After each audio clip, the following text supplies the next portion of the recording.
hii tips ninayokuelezea hakikisha bosi wako asijejua. Mfano kama upo kazini na unataka upumzike kidogo, lakini bosi wako akitokea anaweza akaanza kukufanyia gubu, kwa nini haufanyi kazi? Basi nataka leo nikuelekeze jinsi ya kuweka hizi fake blue screen za update, so that bosi wako akija unamdanganya kwamba laptop yangu inafanya update, kumbe unajipa dakika unataka upumzike tu, ili mradi kuondoa gubu. Kwa kuweza kufanya kama hivi, let's go!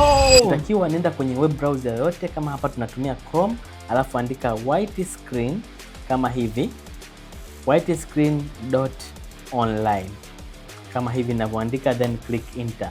Automatically hii website itafunguka. Unachotakiwa kufanya ni kushuka chini, itakwambia hizi fake screen updates. Utakuja hapa Windows 10, click, then njoo hapa juu set, unataka ifanye hivi kwa muda wa dakika ngapi? Yaani kiufupi unataka wewe upumzike kwa muda wa dakika ngapi? Kwa hapa ndo unaweka hapa. Kumbuka hii ni siri, bosi wako akijua kimekuramba. Kama unataka upumzike dakika 20 unaandika, unataka ianze start labda na update asilimia ngapi, let's say 5, unaandika, then unaminya restart, alafu unakuja hapa kwenye hii expand unaminya.